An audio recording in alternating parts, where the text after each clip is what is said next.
পরম দয়াল শ্রী শ্রী অনুকূল ঠাকুরের রাতুল রাঙা চরণে জানাই শতকোটি দণ্ডবত প্রণাম। জয় গুরু সকল ইষ্টপ্রাণ দাদা ও মায়েরা। আশা করব ঠাকুরের কৃপায় আপনারা সকলে ভালো আছেন, সুস্থ আছেন। আমরা আজকে ইষ্ট প্রসঙ্গে আলোচনা করব আমরা কেমন খাদ্য গ্রহণ করব। অনেক ধরনের জিনিস বা তরিতরকারি আমরা ভাতের সাথে খেয়ে থাকি, কিন্তু দুপুরে ভাতের সাথে কি খেলে ভালো হবে?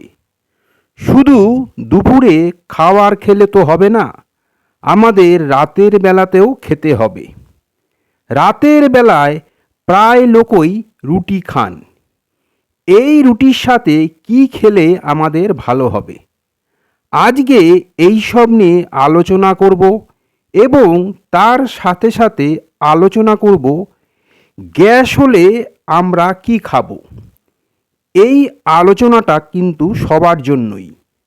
যারা নিরামিষ আহার গ্রহণ করে তাদের জন্য, আবার যারা আমিষ আহার গ্রহণ করেন তাদের জন্য। এখন আমাদের সামনে একটা বড় সমস্যা হলো গ্যাস।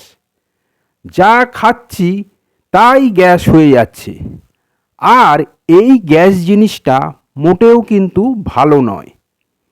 এই গ্যাস থেকে নানা রকমের সমস্যা, নানা রকমের রোগ দেখা দিচ্ছে। এই গ্যাসের হাত থেকে রক্ষা পেতে হলে আগে আমাদের খাবারের দিকে বিশেষ নজর দিতে হবে। খাদ্য সম্পর্কে কথা উঠল। শ্রী শ্রী পিতৃদেব বললেন কখন কি খেতে হবে, কখন কি করতে হবে, কি বলতে হবে। যে যত বেশি বোঝে সেই তত বড় পণ্ডিত। শুধু বড় বড় ডিগ্রি থাকলেই পণ্ডিত হওয়া যায় না। অনেকে টাকা পয়সা আছে, যখন যা খুশি খায়, পরে blood pressure, diabetes, gastric ulcer, cholesterol ইত্যাদি নানা রোগে ভোগে। এটা একদম ঠিক কথা। আমরা এখন সকলে প্রায়শই বাইরের খাবারের দিকে বেশি ঝুঁকে পড়ছি। ঘরের খাবারের দিকে আমাদের আর মন নেই। বাইরে বেরোলেই সেই জিনিসটা বেশি করে চোখে পড়ে। বাইরের খাবারের দোকানগুলোতে এত ভিড় যে সেখানে আপনি সহজে প্রবেশ করতে পারবেন না। আমরা এখন বাইরের খাবার বেশি করে খাচ্ছি, বেশি করে পছন্দ করছি। বাড়িতে রান্না করতে হচ্ছে না, বাড়িতে বসে সহজেই সব হাজির হয়ে যাচ্ছে। তো বাইরের খাবারগুলো দেখতে ভালো, খেতে ভালো, আমাদের পেটও ভরাচ্ছে। এই খাবারগুলো খেয়ে মনে তৃপ্তি আসে, আনন্দ আসে। কিন্তু এই খাবার খাওয়ার ফলটা কি, তা কিন্তু আমরা জেনেও তা গ্রাহ্য করি না, গুরুত্ব দিই না। আবার এও বলি যা হবে হোক, আগে তো খেয়ে নি, পরে দেখা যাবে। পরের সমস্যার কথাটা যদি আগে চিন্তা করি তাহলে হয়তো এই সকল খাবার খাওয়া থেকে বিরত থাকতে পারি। শ্রী শ্রী ঠাকুর তার জন্য বললেন সপাক করে খাওয়াই ভালো। নিজে রান্না করে খেলে সময় নষ্ট হয় ঠিকই, কিন্তু তা খেতেও ভালো এবং স্বাস্থ্যের পক্ষেও ভালো। শ্রীকৃষ্ণ সিং বললেন যে আমার অল্প খেয়ে শরীর ভালো থাকে। শ্রী শ্রী পিতৃদেব বললেন আমারও মত তাই, কম খেলে শরীর ভালো থাকে। যত রোগ সব কিন্তু খাওয়া থেকেই। অধিকাংশ মানুষ কখন কি খেতে হয় জানে না, লোভে পড়ে। হাবুল প্রামাণিক তার অসুখের কথা জানালো। শ্রী শ্রী পিতৃদেব বললেন নুন মিষ্টি মাঝে মাঝে একেবারেই বাদ দিতে হয়।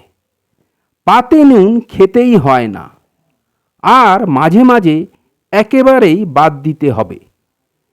কতদিন একেবারে বাদ দিতে হয়? শ্রী শ্রী পিতৃদেব বললেন বছরের কয়েক সপ্তাহ বাদ দিতে হবে। আরও বেশি করতে পারলে তা ভালো হবে। হয়তো এক সপ্তাহ কোনো রকম নুন দেওয়া জিনিস, নুন দেওয়া তরকারি খেলে না, তার পরের সপ্তাহে একটু একটু খেতে থাকলে, পরে আবার একেবারেই বাদ দিলে, এভাবে, তাহলে দেখুন নুন মিষ্টিটাও কিন্তু আমাদের জন্য বিষ।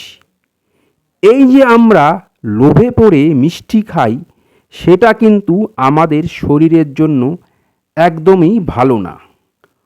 কোথাও কি পড়েছেন মিষ্টি আমাদের শরীরের জন্য স্বাস্থ্যকর? অতিরিক্ত মিষ্টি কিন্তু হার্টের জন্য খুবই ক্ষতিকর। আর লবণ শ্রী শ্রী ঠাকুরের একদম পুরোপুরি নিষেধ।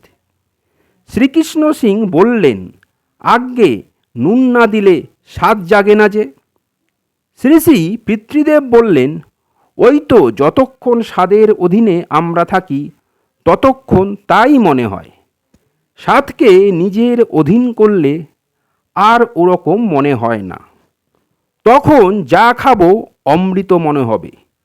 যারা স্বাদের অধীনে থাকে তারা এটা খাবো না, ওটা খাবো না, এভাবে চলে।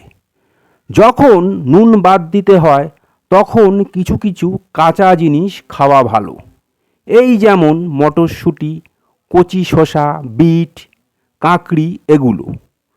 শ্যামসুন্দর দা বললেন, আজ্ঞে যখন ওই কাঁচা জিনিস খাই তখন রাত্রে কি খেলে ভালো হয়? তখন পিতৃদেব বললেন, রাত্রে আধশোটা আটার রুটি 1 কাপ দুধ দিয়ে খাওয়া ভালো, সকালে একটু ঘোল, দুপুরে 1 কাপ দই। দইটা কিন্তু টক দই হতে হবে। এই যে দুধ দিয়ে রুটি খাওয়ার কথা বললেন, দুধের মধ্যে কিন্তু চিনি দেবেন না। অনেকে দুধ রুটির মধ্যে চিনি দিয়ে খান। দুধের মধ্যে চিনি মিশলে সেটা খেলে অম্বল অবধারিত। প্লেন ডাল ভাত, এক তরকারি খাওয়া কেমন? শ্রী শ্রী পিতৃদেব বললেন, খুব ভালো। ভাতে 4টি আঙ্গুল দেখিয়ে বললেন, ডাল, কাঁচা সবজি যা বললাম খাওয়া খুব ভালো। অবশ্য স্থানকাল পাত্র অনুযায়ী খাওয়াটা যুক্তিসঙ্গতভাবে একটু একটু করে পাল্টে দিতেই হয়। মাঝে মাঝে আমি এভাবে খাই, দিনে 1খানা রুটি, রাত্রেও তাই। দিনে খাবারের সাথে একটু দই, মধু, আর রাত্রে একটু দুধ। কচি শসা কয়েক টুকরো থাকে এর সাথে। এরপর ধরুন বেশি খেয়ে ফেলেছেন, বেশি খাওয়া হলে কি করবেন? আমরা সাথে সাথে গ্যাসের ওষুধ খেয়ে নিই, আমরা ওষুধের অধীনে চলে যাই। কিন্তু পিতৃদেব কি বললেন শুনুন। গতকাল বেশি খাওয়ার জন্য রামগোপালের শরীর অসুস্থ হয়ে গেছিল, ক্ষুধা নেই। শ্রী শ্রী পিতৃদেব তা শুনে 7টা গোলমরিচ থেতলে আনার নির্দেশ দিলেন। এক দাদা তা নিয়ে আসতেই রামগোপালকে তা চিবিয়ে লালায় ভিজিয়ে রাখতে বললেন এবং খেতে বললেন। এরপর 1 গ্লাস জল খেতে নির্দেশ দিলেন, আর কিছু খেতে নিষেধ করলেন। এবার তিনি সবার উদ্দেশ্যে বললেন, রোগ হলে আমরা ডাক্তার দেখাই, কিন্তু রোগ হতে দেব কেন? লোভ সমস্ত রিপুর কেন্দ্রস্থল। লোভ জয় করতে পারলে সব হয়। ওই অর্থ, মেয়ে মানুষ, সব কিছুর দিকেই নজর। এসবই লোভ থেকেই। যে এটা জয় করতে পারে সে সব পারে। একমাত্র লোভ করতে হয় ঠাকুরকে পাওয়ার জন্য, তার সেবা করার জন্য, তখন আর সব লোভ ছুটে যায়। একথা শ্রী শ্রী পিতৃদেব বললেন। তাহলে যখন বেশি খাওয়া হয় তখন আমাদের পেটের মধ্যে সমস্যা হয়, তখন আমরা কি করতে পারি? শ্রী শ্রী পিতৃদেব বললেন, 7টা গোলমরিচ থেতো করে খেতে পারি, তারপর 1 গ্লাস জল খেতে হবে, বেশ, আর কিছু খাবেন না। আজকের ইষ্ট প্রসঙ্গ এখানেই শেষ করলাম। আশা করব আজকের আলোচনা আপনাদের ভালো লাগবে।